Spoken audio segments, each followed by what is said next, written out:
conspired because of the fear that Umkhonto Sizwe was going to be trained or given hosted by Zipra, isn't it?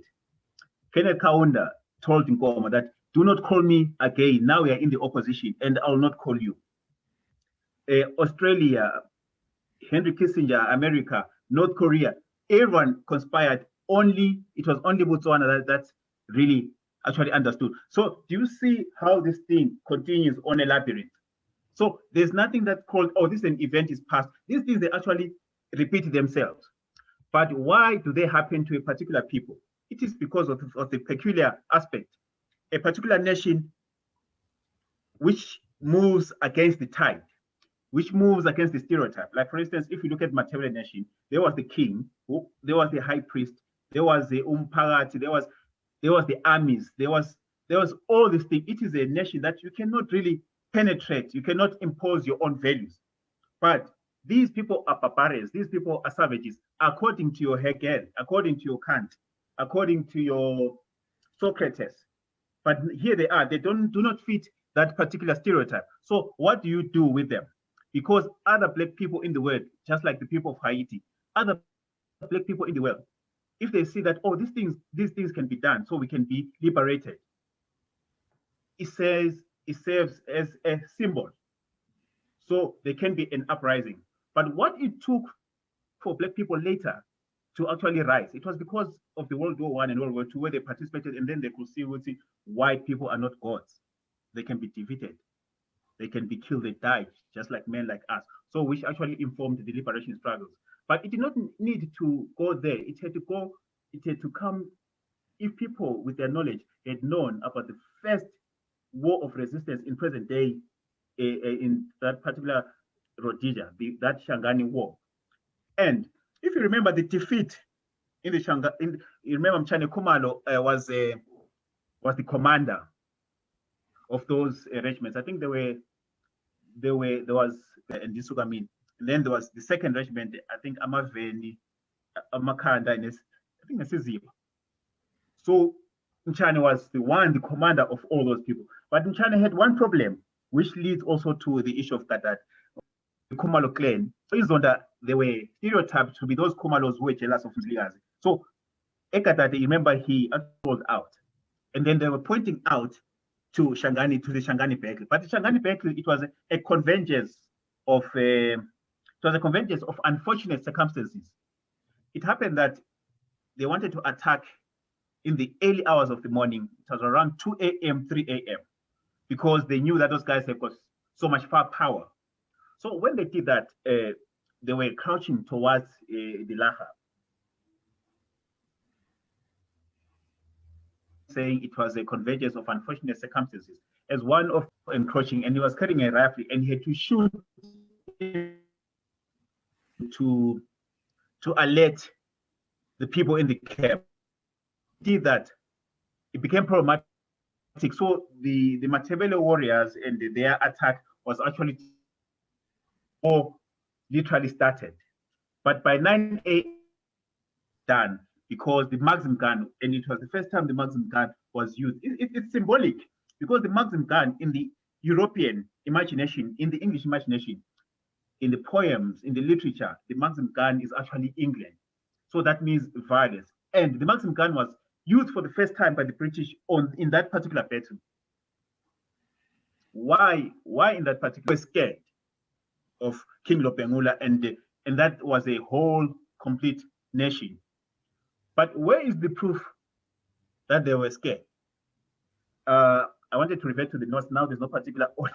I don't know. I just want to take a quote from the notes. Please bear with me. Okay, maybe before me read. Any other views? Tolomba, have you got something to say while we're waiting? Mkula was interested in three things. Yes. First, I think his introduction of Mfecane, it really opened my eyes, because I really used to think Mfecane was like Ushaka was responsible for Mfecane. But when he mentioned that, no, they were born red at the time of the movement of tribes and whatever, and people were moving from the North Forest by Wise. Then it dawned to me, yes, uShaka Mzwazi wazalwa ngo-1877, 1890. Of course, there was sort of like tribes, and I didn't link movement with Abelung. But now that you mentioned it, it makes sense to me now. No, of Red Valley, there was like sort of a movement. There is a causeway. Then the two like he mentioned about 4 battles that are consequential in the history of the Black history. I was like, really want to go further on my own, doing research about it. I'm so interested to explore it further because it was something that is interesting. But then that is to like also look at one of the big, maybe try to see what does it not fit those 4 categories as our consequential places. Okay. Mtolombo, continue on that while we're waiting. And so for my own personal benefit, like of that slave rebellion that forced America to talk about slavery until 30 years later. Then they had to fight the North and the South. How consequential was it, that event, towards giving blacks confidence? Like Matebele lana isandlwana la Shangani part 4. For my own personal benefit, I would like to look further. Then I can contact him and hear what Utin la Air Force would do a conversation about the slavery. Yeah. Then the third one was Ungomo counter what don't call me the opposition. It was very interesting. I didn't know about it really to a point where I think I'll also do a further research about that one. Yeah. Thank you very much. Manala, what have you picked up yourself? I think it's a very interesting lecture, and it's also interesting how he linked the 4 battles to the current situation and how he carries on with the Shangani philosophy or the Shangani mantra up to today, past the Gugurahundi genocide. So it's very, very interesting. Angazi ukuthi is it clear ukuthi during the Shangani battle also Abelungu were going with our African brothers from Mashonaland. So that aspect didn't come out here, but I heard other people that teamed up, including those one from Kama and others. But our African brothers from Mashonaland were excluded, but I think they were there in that pack. Okay. Thank you. Yeah, I was saying maybe let me read the notes. It's gonna take me like 3 minutes, this particular pages, so that is it fine? Yeah, that's absolutely fine. Okay, because where I had ended, because Izulu keeps on disrupting, where I ended, I was saying the fear of the Matebele kingdom by Rhodes. It was Cecil John Rhodes. It was clear. Remember, they were spoiling for this fight. They'd camped since 1890. They could only do it in 1893 to spoil for a war, but they did not know how to go about it. But in Leander Stark Jameson, someone who was always itching for war, they're always trying to find some excuses and accusations. Even some interrogators have even questioned the issue of the stolen telegraph. If you remember the stolen telegraph, they said that could have been a way to actually influence the war, but I mean, it depends on interpretation.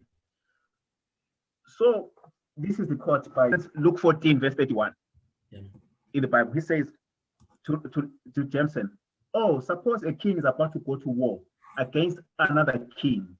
Won't he sit down and consider whether he is able with 10,000 men to oppose one coming against him with 20,000 men?" Jameson just responded, just send the money. So Rhodes was cautious. He knew how what it meant going into this war. But it looks like fate was on their side, because remember that Rafferman, because remember on that presentation of Babayana and they're going to England, England had actually said, okay, no more, Matebele should just be left free. But anyway, those were unfortunate convergences and stuff. But I am saying this was long time coming. Remember, it started with the treaties, particularly the Rat concession, because they were trying to get this land through so many different means.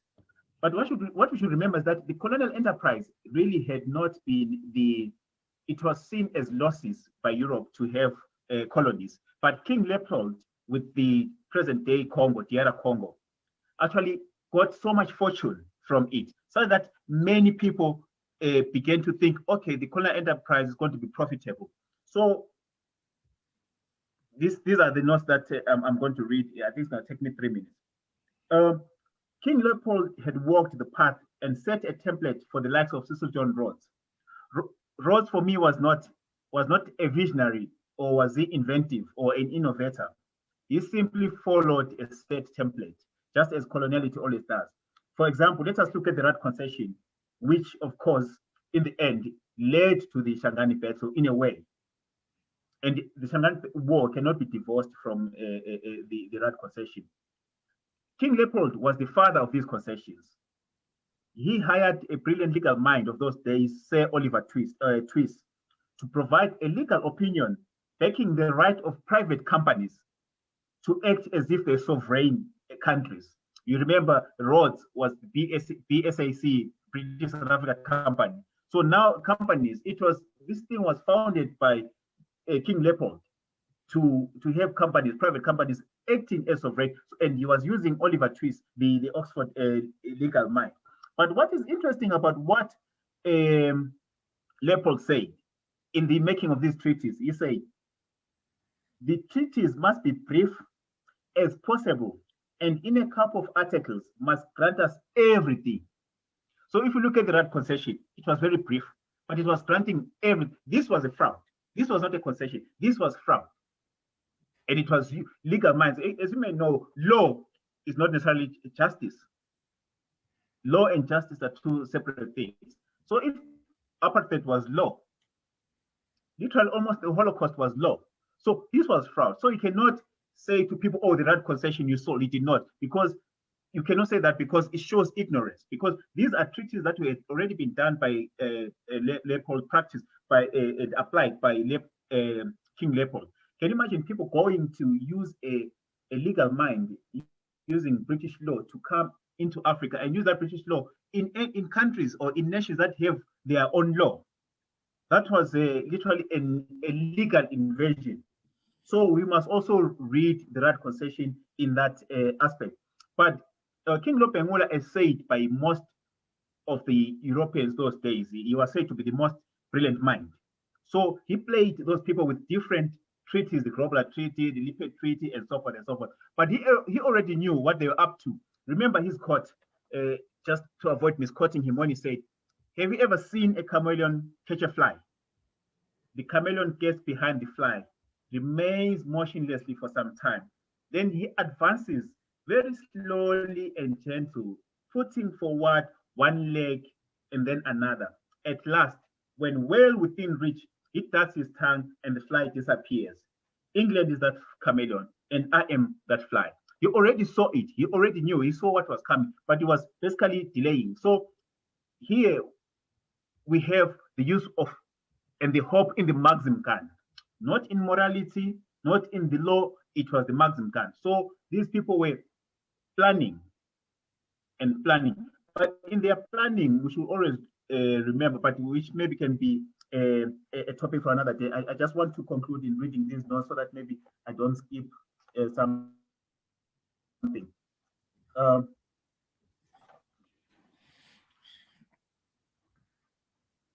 Okay, maybe after the Rat concession, maybe we should talk about how the Shangani War was actually developing. You remember it was 25 October 1893, and then, but this was just in an incremental manner a manifestation of so many things that had happened before. So in December 1892, that's when the telegraph wire was stolen. And Jameson sent Captain Landy to Lopemula as an emissary to say, but here, if you look at colonial historiography, they are saying Lopemula is the one that stole, he crossed the border, and so forth and so forth. And then remember, there's this thing, this myth of Matebele and Mashona hate, which is not necessarily true if you look into it, or this thing of maybe Lopemula taking other people's cows. Chief Pere and Zikomala, they had in their custody Lopemula's cows. Do you give your cattle to people that hate you?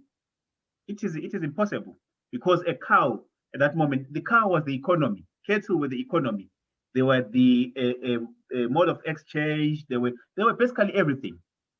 But so someone who hates you, someone's your enemy, can you do that? But those things they need more inquiry, because there's these myths and this, because hate has always been fostered, especially by the colonial enterprise. So sometimes as Black people, we need to think outside that logic, because that logic, it is what actually people live now. They live those myths, they live those, and also so many bad things like genocide have happened from that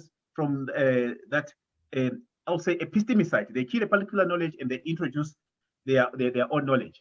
So many things, but to unthink, to move away from that is problematic, because there's the issue of ego, there's the issue of pride. But epistemically, I think like Sabelo in his book, Epistemic Freedom, I think it is where the beginning is.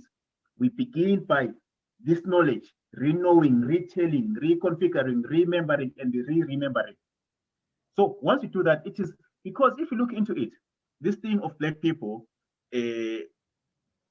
or the subjugated to be fragmented, to be always against each other, it's problematic. I would say I admire basically white people, because if there's something that affects white people, they will unite. An example would be America today. They're like, okay, we are uniting as white people around this particular issue. But and then some Black people will go and say, okay, we are joining these whites, we want to beat up other Black people. So it is very difficult for Black people to imagine outside what they've been given. So we've had reggae artists like Bob Marley, emancipate yourself from mental slavery and so forth. It is those things, it is where we begin, it is where we start at the epistemic plane. So in December 1892, those Captain Landy, they said, okay, you are crossing this border and so forth, but how can you say, one, Lopemula is the king of that particular entire land, at the same time you're saying he's crossing a particular border? These are some of the contradictions. And then conclude, okay, this colonial enterprise, which gave birth to the Shangani battle, and which birthed so many heroes and so many people, and the assault, which was literally almost a genocide, using the Maxim gun on, and you wouldn't use the latest weaponry on savages and stuff, and that kind of thing. It showed the respect that they had for those people. But in closing, I just want to say, this is where we see Christianity, civilization, and commerce at its highest level. So we see commerce in the form of Cecil John Rhodes and the British South Africa Company during the Shangani battle, him funding all that. And then we see Christianity. Remember, Bruce Knight, the bishop, was also part of that. He blessed the BSAPC, the British South Africa Police, in that column. He blessed them, and he did not only bless them, he went with them to war. Bruce Knight. And then we see civilization, but this is civilization by force. Leander Starr Jameson saying, okay, we're going to come by force, we're going to take this, we are civilizing them. So we see, but for me, it is not civilization, it is not Christian. Continue with the discussion of what we have picked up so far. So we've got Mpangazita lab. Mpangazita, can you tell us what you've picked up so far? Now, I think what I got is he alluded to the fact that there were several forces or groups that were in collusion against the Matebele during that time. I think if I were to take it to the present, what I'm seeing is with the attempts to revive our monarchy and our kingdom, it puts into focus the kind of what I would say enemies, or the magnitude of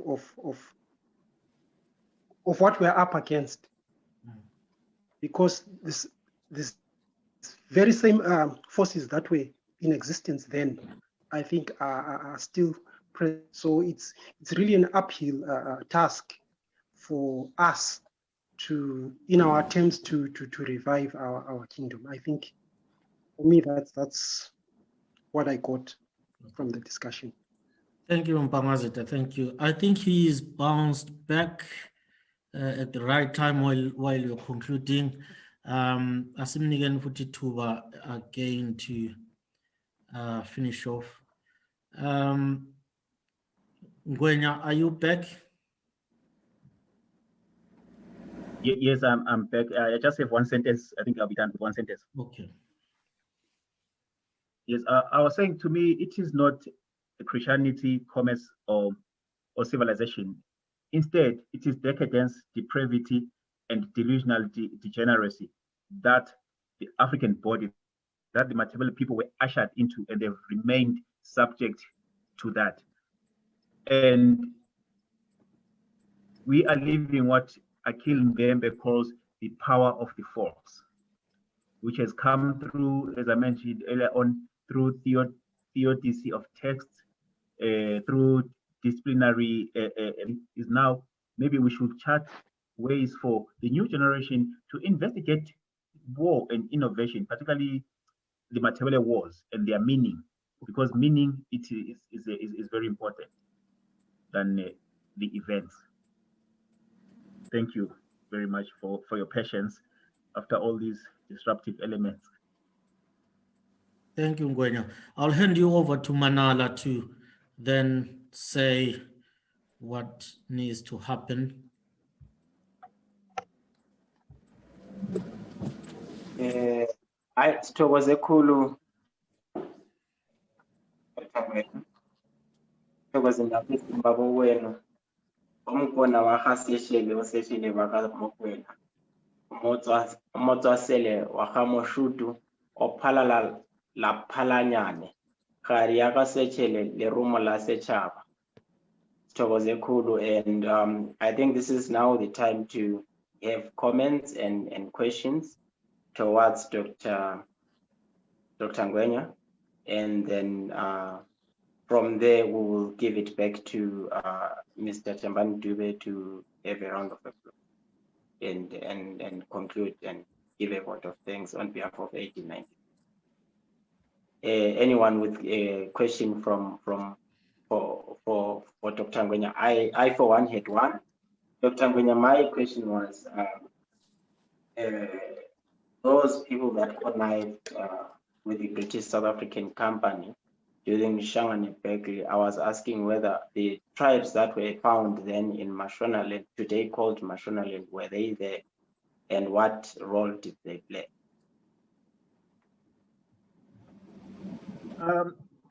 Okay, this can be a bit subjective.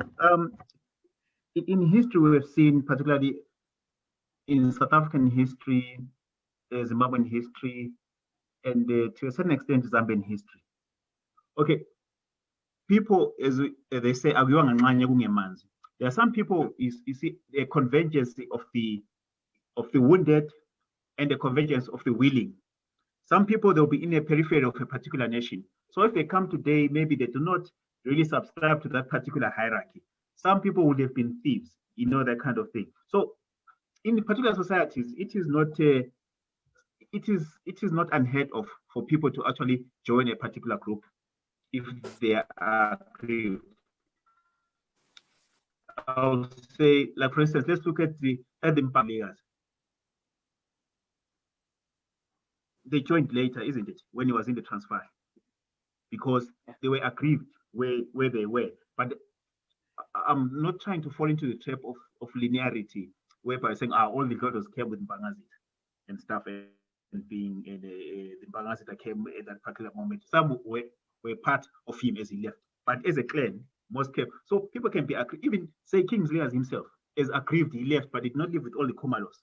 So what I'm saying is that within particular societies, particularly particular hierarchy, I think Bere and the Komala, they had respect for King Lopengula. They did not have any problems. But there are some who did not have, even within Bere's people, would not have respect for Bere himself, and therefore did not have respect for who? For Lopengula. So when the white people came, this is liberation. So they go with people where they can actually gain something. Even within the Matebele people themselves, some people joined, they became the police, isn't it? But there's another dynamic of migration between 1920 and 1929, when many people from present-day Malawi, Mozambique, Zambia came. I think the population was under 100,000 or so, but in the end, it ended up more than being triple. And then also during the Federation, also. So, the way it has worked, I can submit that I think they're in the majority today, those people who came there, but they claim a particular identity which gives them access to power, and they're the ones that will fuel tribalism and all those things, because it gives them access to things. I call it a theory of inadequacy, whereby people overcompensate, like Hitler, who say I'm German, but he knows pretty well that he's Austrian. So those people have caused so much damage all over the world, if you look into that. But I am saying, sometimes there's no particular, if you can remember, I think it was Sekai Holland who once said, Mzliwas was taking carefully from this and that, and then the kings from Maswingo, they said, come and show us where you took those cats. We don't know anything about that. So can you see how some people can score cheap points? So it is not linear for me, but it is fragmented. We cannot give like a rigid answer to that. Moderator kulo mbuzo lo, thanks babu umanala ukuthi ubuze lo babu Ngwenya ukuthi uphendule. I noticed babu Ngwenya, it wasn't difficult for you to mention ukuthi amaTswana were involved or abaka Khama lapho. But it looks like there is sort of a blotted history when it comes to East Side lesikhuluma ngayo manje. It's not clear whether they were involved. There was certain of justification why they were involved, but some of those were involved could have done that outside from the order from the Chief or stuff like that. I'm trying to understand, Uti. I would like clear documentation, what was their role. Was now the part of the about 400 something were carrying rifles, the joint forces with the British South African Company forces and stuff like that. Is it clear in it? Was Khama is clear he was involved, but Laba artists, there is a fragmentation between those groups. They choose to align themselves with the British, some choose not. I don't understand, but the relationship you have Matebele yainjani vele bona chief la.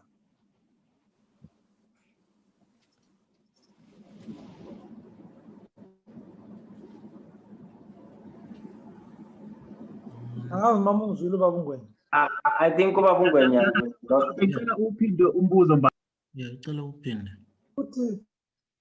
The way I would describe when it comes to involvement, chief looks like how clear, like Khama, as you mentioned, Khama was involved, Abaga Khama was involved. But Lava, the way over corner is like they were not fully involved. Even if those were involved, they could have been like maybe Ama renegades who were operating outside the sort of command that chief, like what the advantage or maybe but is granted of some sort. I'm trying to understand what the role developed was like. It's like the documentation is clear. It is they were about 400 or 300 something of them were carrying weapons, and they aligned themselves with the whites against the Matebele. But in the way we are going to history is contested. I don't know. Maybe me as well. Yebo, Mbam. Ngiyazwakala. Yeah, nyakuzwa. Yeah, that is an interesting question. Noma ngasatholanga wonke umbuzo kodwa ngiyawuzwa lapho oya khona what I got. Ukama is an interesting thing in Okama. Yeah. Because there's a history which I've not found. I remember some point. I have the notebook here, but I'm yet to find the book. But I've realized that most of Botswana, Barotholand, and Mozambican history is actually found in Zambian books. So this is what happened. Ukama nabakwena nabo who's this one? Nabo Macheng. There's always this frenemy kind of since the time of Umziligas. You remember Macheng, we are Kulela Umziligas, you remember? And then Bam Kruma and so forth. But that's another story. But I'll tell you something which has not been said. You know, Francis Arnott, there's a guy called Francis Arnott who was working for the Empire. Francis Arnott, but the most dangerous person in Southern Africa is King Ulopengula. That is after Utswechwa Sebem kidnapped later London Bambo Pagani is a Portsmouth. So Francis Arnott, this is what happens. Through issues of marriage, Ulopengula calculates, he marries some will say so that he becomes a friendship. And so forth. But do you know what it does to Ukama no Lewanika? It gives Ukama 3,000 shields and gives Ulewanika 3,000 shields, and then says he's got more shields and spears that he can give to Umsiri, that is present day Ara Congo and Angola.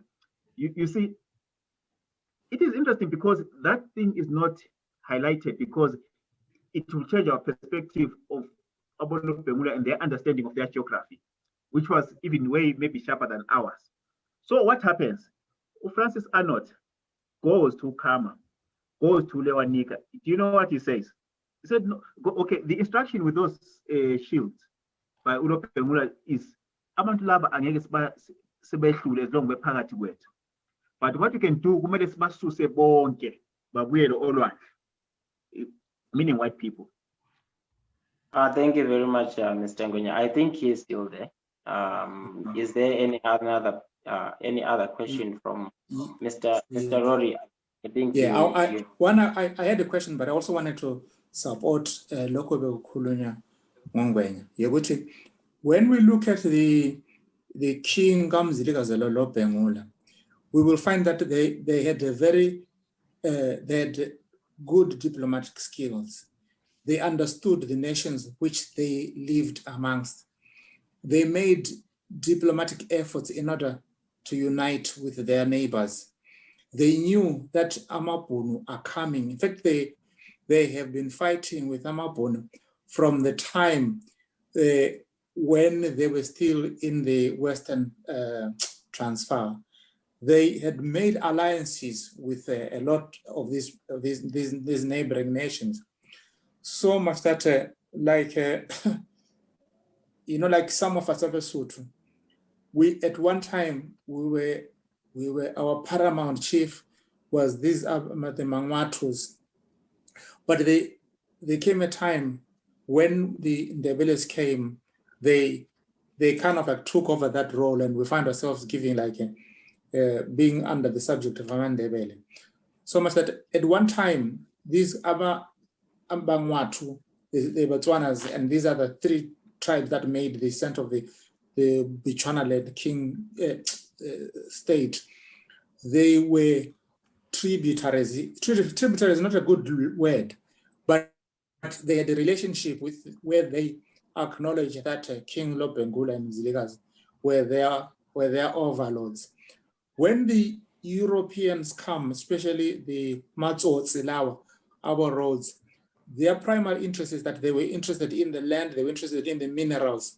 Therefore, they used everything they could do to the so-called divide and rule tactics. They would go and whisper to the Bangwatu to say, no, this relationship that you have got with the Ndebeles is an exploitative relationship. We are coming to give you freedom. Therefore, we want you to side with us, the English. So they would then, the fact that the Mangwantus had managed to get this protectorate relationship with the British, the colonialists, they wanted to exploit, that's that. If you get the shield of the Queen, you cannot afford to be neutral when the Queen's interests are involved. So they would say that if we are on a mission to pull down Ulo Bengula, they would say that yes, the Mangwatus, the Botswanas, they must support the invasion. But like when we read that history, we are not sure whether the Mangwatus were pulling their legs. They were trying to say, we don't want to be at the forefront. They were aware that they were being used by the English or the colonialists. So they knew that they were not going to play a front role. They must not be seen as the ones that brought down the downfall of Bulawayo. But they were very much aware that the Europeans were exploiting them. But stealing of Ulobengula's cake, it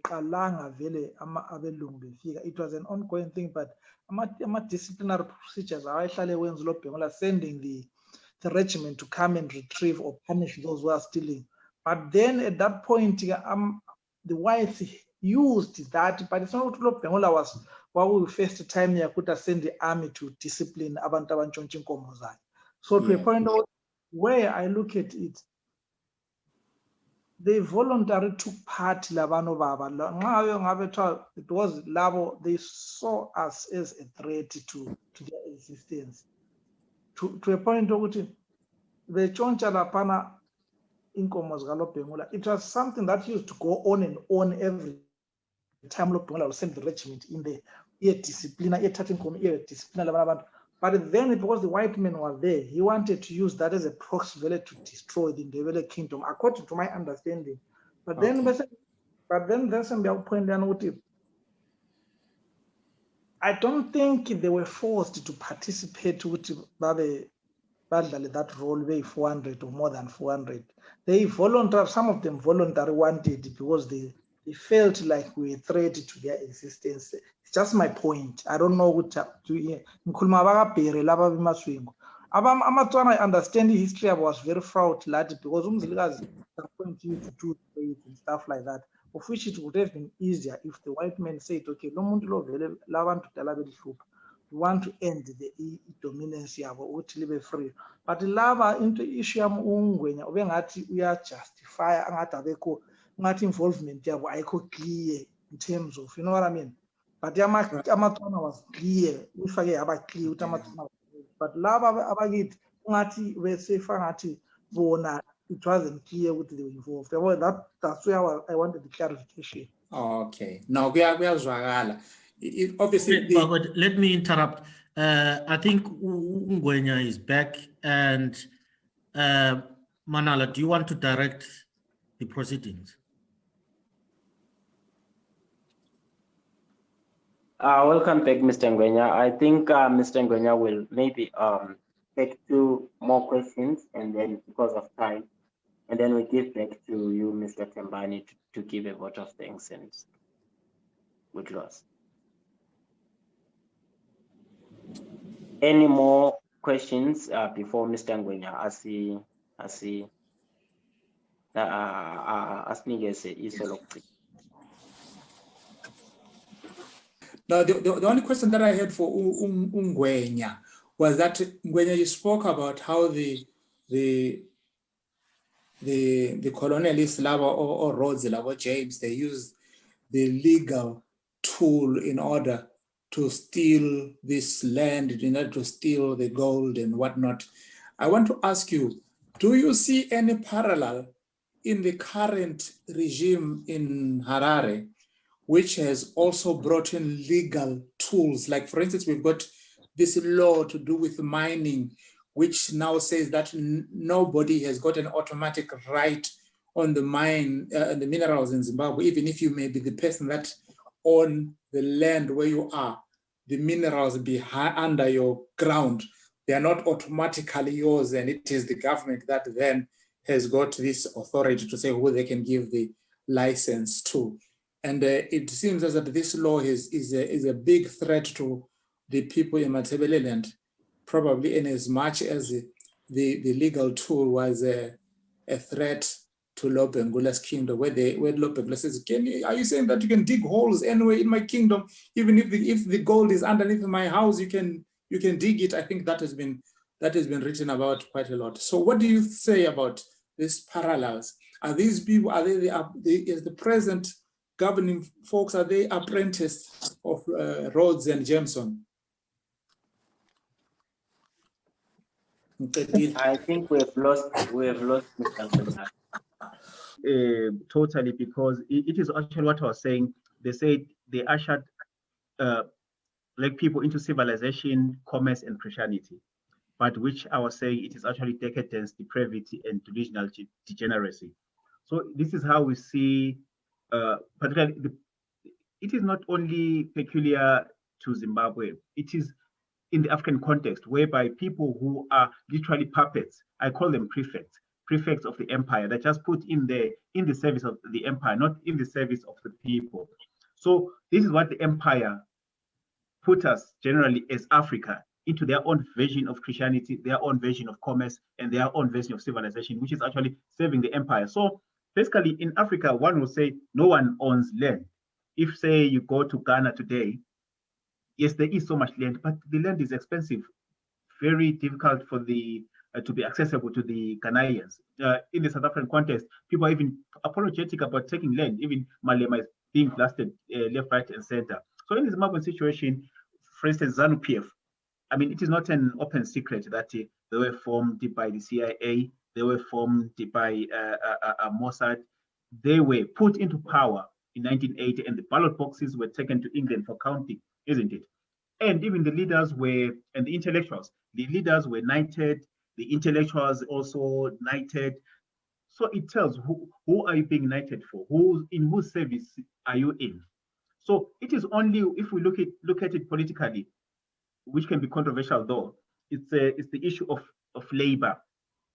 You see, the issue of labor is maybe people in the margins, let's say the Labour Party that actually came into cahoots with the MDC, which means it was labor with people in the periphery. But the conservative were with the elite, which is literally ZANU-PF. So the elite and the conservatives are just one people because it's in the service of empire. If you read Thabo Mbeki's book,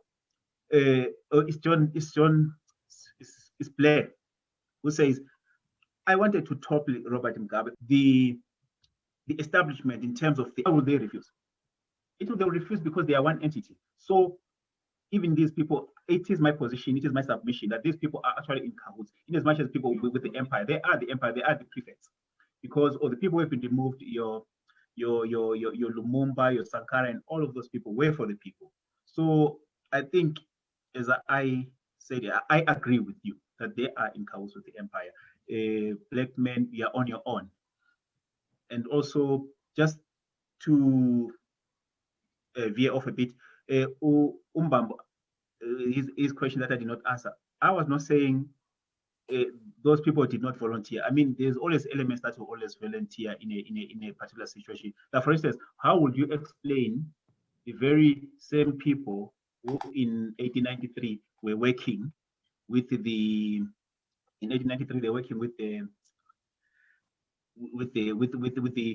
pioneer column? In 1896, they are this side. They are fighting the pioneer column. They are almost in accord with the Matebele. So how do you explain that? But not only that, do you know the hero in the 1893 battle?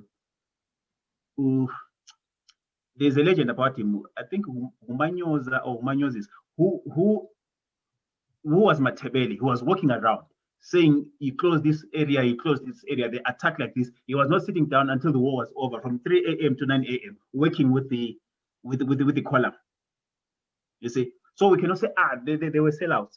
These people, I'm saying there are always elements which are not going to be happy. Sometimes they are in numbers. But if my position is that if it was a majority thing, then the army that will have joined them was going to be 10,000 people going to attack, because this is an opportunity. I don't know, but it is an interesting topic on its own, especially maybe same when we kind of like delve deeper. I think we've lost Ngwenya again. Yeah, he's no longer on the radar here. Yeah, I think maybe Mtembo singavule lokugcina and then you round it up. But just a small response to Ngwenya, maybe if it was a majority thing.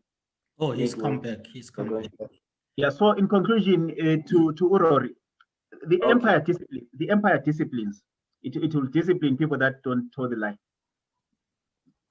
The empire always disciplines. If you're a leader, they might sabotage you economically. They might you need to follow. But it's a topic for another day. Maybe how we're going to look at how these Bretton Woods companies work and so forth and so forth. How does the little man fight? This was the crux of this presentation, that the little man can fight. So the argument was that this is a paradigmatic a war, the Shangani battle, is just as the entire security, the Haitian revolution, Isandlwana, the four key battles like by black people, resistance, others won, others not won, but showing resistance, because whiteness works by creating despondency, like, oh, we can't do anything. But these ones, that's why the Shangani battle is not really, even in the textbooks, it's not like really there. It is a footnote, because what is created is to create that despondence. But once these things come out and people know that, no, the little man can fight, he can be a David, then because as I opened this presentation, I say, whatever happens, we have the maxim and they do not have. All that the empire has is violence. Their hope hinges on violence. But once you show that you want to retaliate with violence, that's when they sit and say, no, we are one, let us speak. So that's why you find that liberation movement did not win the war party, because they said violence. Like, let's say the issue of George Floyd. The black people were going, oh, Black Lives Matter. But when that gang of black people were carrying guns in the street, they started saying, no, we should not carry guns, the guns law, and so on, because now it's the language of violence. So there is agency, I believe. I think there is agency for the little man. Yeah, well. Thank you very much, Dr. Ngwenya. I think we'll have to hand it over to Mtembo Magungelo Munyumbuzo to give us closing remarks. Okay. And we adjourn.